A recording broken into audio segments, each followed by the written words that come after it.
You ever wondered what the best game out there is? Well, I have no idea, and you're not going to find that here.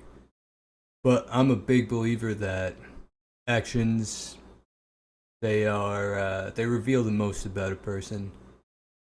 So I thought I'd go through my most played games and show what games I think are great through my actions. Now, of course, each game it's not a one-on-one comparison. When you get to a game, some games you might play 100 hours in versus other games you might play only about like 20 hours in. That doesn't mean the 100-hour game is 5 times better than the other game. Some games just have longer campaign times, some games have better replayability. There's any number of variations between two games that could affect how long you play them for. So, as I show you the games I've played the most, which games I think are the most fun or were the most fun for me to play, I'll tell you a little bit about what I think about them, and hopefully by the end of this, you'll have some fun games to play, or at least some more insight into what other people think are great games to play. Now, starting off at the over 10 hours, because there are some good ones here. I think Portal 2 is a good game. You know, you got the VR Job Simulator, but the VR here, I let a lot of my friends play the VR just so they can test it out, so this wouldn't be solely my hours. And there, Wolfenstein, though, of these games, I'd say my favorite two, Wolfenstein and Super Hot VR, if you have a VR to play. This one where you just go through and kill people. If you stand still, everybody else freezes. If you move, they move. Great game. Project Zomboid is the kind of game that I don't really play by myself. I play it with friends. It's a good co-op game to play with other people, and if you're into survival games, that's a great one to go for. Now moving on to the over 20 hours. Cuphead, Doom, amazing games. Rounds I play a little too much of. It's just a PvP kind of game where they're a little circle dude and you kill another little circle dude online. Now I don't like this game. I have 20 hours in it, but I don't care for it. It's a VR game. You can look into it if you'd like, but I do not recommend that. Back for Blood's another one I only really play with my friends. Now, what I do want to really point to here is if you have a VR, I would highly recommend this game. It is incredibly fun, possibly the best VR game I've played out of all of them. I mean, yeah, I'd put it in the top two, either this one or there's one other that we'll get to in a minute that was incredibly good. In it, it's the Half-Life series. So in it, you just kind of go through the campaign. You're fighting all these different kinds of monsters. The VR is very smooth, but it's the movement too that actually really makes me think this is one of the best ones, because the movement in a lot of VR games makes me nauseous. I think that's a common problem with a lot of people. But this game, it has a teleporting system that is way better than a lot of other teleporting systems in games. It really fixes the nausea problem that I get with the movement, and I'd say for that reason alone, this game is just better than a lot of other VR games. At over 40 hours, some of this is a bit deceiving, like Dungeonborn, good game. Left 4 Dead 2, great game there. But both of these are games that I play with my friends. They're not games I will play by myself. Now, I want to point this one out. Psychonauts, I've had this game for many years, so this isn't accumulated in a short time. This is built up, but I love this game. I'm just going to say it. It might be niche. I might not share that with a lot of things. Maybe it's saying something weird about me. I don't know, but I love the concept. The gameplay is fun. And this is the kind of game that the hours can be deceiving. Like, there are a lot of other games here you're gonna see that have way more hours than this one. But Psychonauts is a game that has a very short campaign time, so you could play through this. And I don't remember what the exact campaign time was. I'll probably end up live streaming a straight playthrough one of these days, and I'll figure it out then what the actual exact playtime takes me to get through this. But it's short there, so I'd say 8 hours or less, probably less, which is why 45 hours is significant for this, because it means that I've played it many times. I've beaten the campaign and kept going through it. I mean, you compare it to something like Doom, which is also a good game. Don't get me wrong. I prefer the previous Doom, the one right before this, to this one, but Doom has a much longer campaign, so I actually have more time in a game that has a campaign that's a fraction of the time of Doom in it, just because I love playing this game and have played it multiple times through. It's a little too easy if I'm gonna, give it any criticism. I wish there were more difficulties. Maybe I'll look into some mods to up the difficulty level just to keep it more exciting for myself. But moving on from that, two more VR games that now this is the other game that I would put in my top two VR games that I've played. A very simple game. You basically go into a level.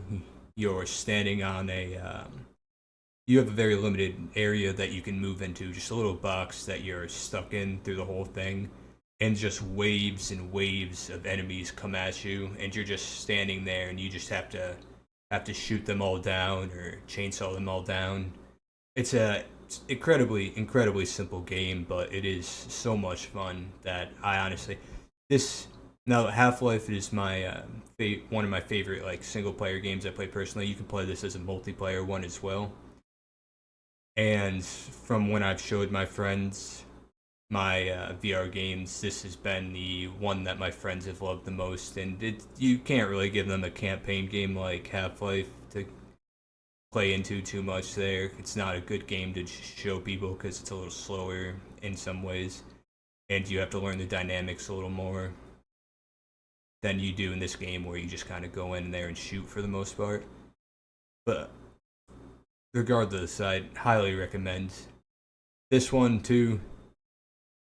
Scares the shit out of me when I play it. I might be a little bit of a bitch here, but this is when you're in there with the VR, it feels more real in there. So I've literally almost pissed myself just playing this game with these.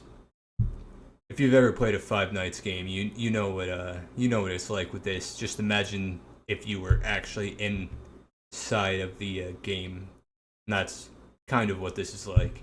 Now the hours on this are pretty deceiving too, because this is one of the first games I show people when I'm letting them use my VR. I don't know if that makes me sadistic, that when I want to show people my VR and what it's like, I go straight to a horror game. But it's a pretty good choice for it, because what says VR is realistic or like can genuinely kind of make you feel like you're in the world than something that scares the shit out of you, really. But moving on again to my over 60 hours, Path of Exile. Good game. This I actually have way more hours than what you can see here in this, because initially I played not on the Steam account. So in truth, I probably have over 100 hours. This game has been around for a very long time, so that's spread out over a long time. But it's a MMO where you just kind of build a character and go kill things. The quests are pretty simple, not the most exciting, but the character building in this is the best I've ever seen.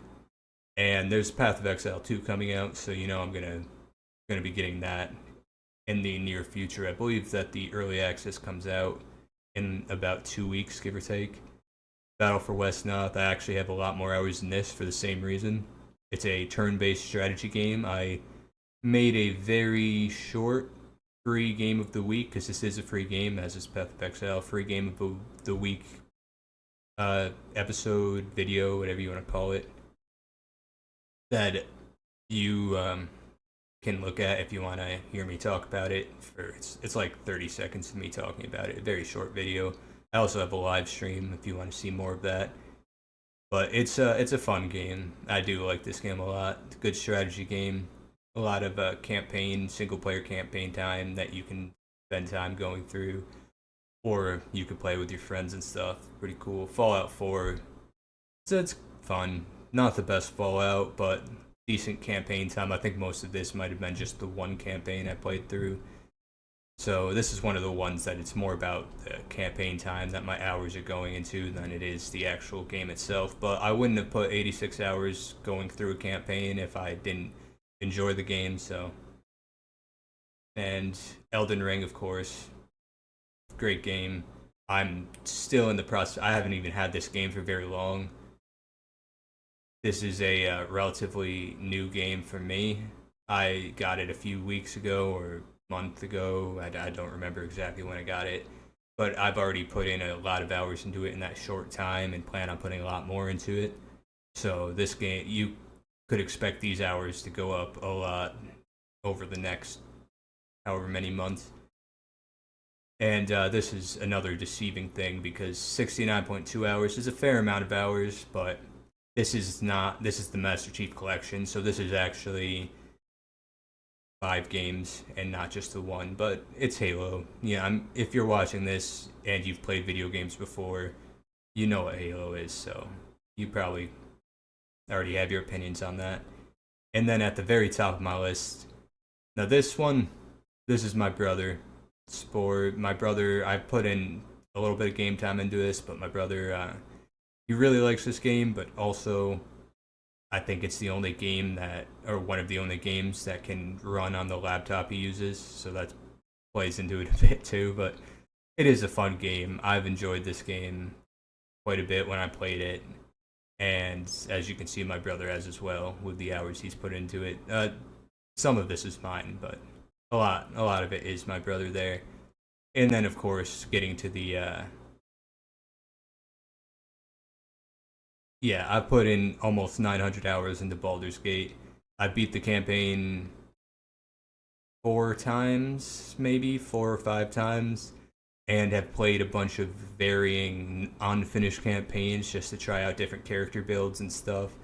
Is this ridiculous? Now I've never played a game like this in my life. Not even the game itself. I've never played this because these hours, this is not spread over you take when this came out to now.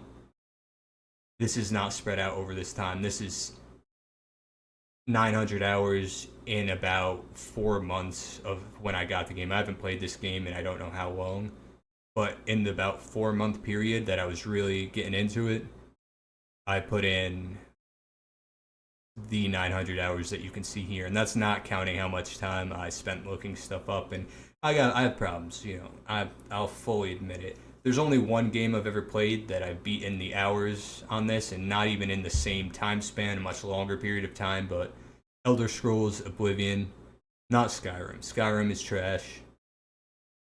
So it's okay, but I put in 50 hours into Skyrim. I put in over 1,000 hours into Oblivion. My favorite game. It was the first game I've ever played like that as a kid, open world. But Baldur's Gate is, in recent days, the game that I was obsessed with the most. As you can see, nothing even remotely comes close to it. It's a great game, an amazing game. I loved it. I love the character building. I love the story is fun. The world that you get to explore in it is fun. There is a lot going for this game, or was a lot going for that game. Is a lot going for that game, whatever. But honestly, I'm interested in what other people play too. What do your hours say? What do you guys put into these games? If you go onto your Steam library right now, what's your most played games? Do you have 900 hours in your top game too? And do you have 900 hours in a game, or am I just obsessive and have no life? I don't know. Let me know, but I hope this helps in some way, and if it didn't help, I hope it was at least entertaining. Good luck.